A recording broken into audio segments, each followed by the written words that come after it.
Ils se sont retrouvés pour définir la feuille de route pour l'élaboration du plan d'action national de la décennie 2019-2028 des Nations Unies pour l'agriculture familiale. Aussi, se sont-ils penchés sur celle de 2021-2030 pour la restauration des écosystèmes, deux concepts qui s'imbriquent et qui ont retenu l'attention des organisations paysannes et de la société civile regroupées au sein de la plateforme nationale de promotion de l'agriculture familiale au Togo, PNAFAT. Objectif, promouvoir et défendre les intérêts des exploitants agricoles familiaux.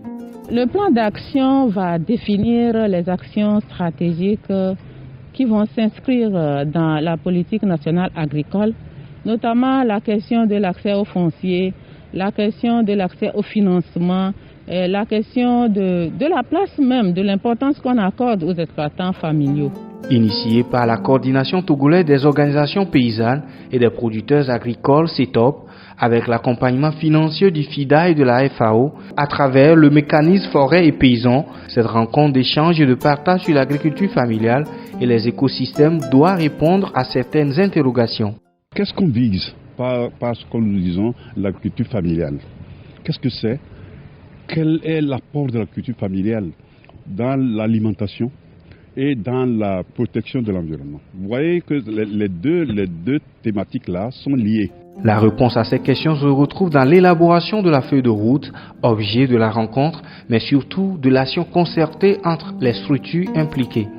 On travaille avec la CETOP, avec l'appui de la FAO et de la GIZ. On est en train d'expérimenter, de développer des modèles et d'identifier des bonnes pratiques que le Togo pourra vendre en 2028 comme des cas de succès, de bonnes pratiques qu'il faut prendre. C'est pourquoi nous appuyons et nous sommes engagés aux côtés de l'ensemble des organisations paysannes réunies autour de la plateforme de l'agriculture familiale pour que le plan d'action du Togo soit élaboré au cours de cette année. Les travaux ont duré 2 jours. Les participants ont relevé les défis et les contraintes liées à l'agriculture familiale au Togo. Ils ont également abordé les questions prioritaires des 2 décennies, notamment celles relatives aux écosystèmes. Les Nations Unies ne sont pas restées de marbre, ils faisaient beaucoup d'efforts. Ils veulent juste canaliser, consolider tous ces efforts et avoir un bureau qui puisse capitaliser sur toutes ces actions-là, pour qu'on puisse, avec une même voix, dire exactement ce qu'on a pu faire. Maintenant, c'est bien pour nous, en tant que pays, de dire qu'est-ce que nous pouvons faire aussi. La situation au Togo est terrible. Restez juste à Tikoumé, vous allez voir les camions qui transportent le bois et le charbon chaque soir.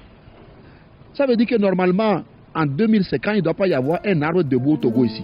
À l'issue des travaux, l'ensemble des participants est arrivé à définir la feuille de route pour l'élaboration d'ici fin 2021 du plan d'action national de la décennie des Nations Unies pour l'agriculture familiale. Le comité qui a été mis en place ici, on va prendre contact avec les ministres sectoriels, notamment l'agriculture et l'environnement, essayer de mobiliser les partenaires qui apportent le soutien à cette décennie, notamment le FIDA et la FAO, pour accompagner le pays à se doter d'ici la fin de l'année d'un plan d'action national dédié à l'agriculture familiale de notre pays. Nul n'ignore que l'agriculture familiale contient les savoir-faire locaux et présente beaucoup d'avantages, promet des systèmes alimentaires sains.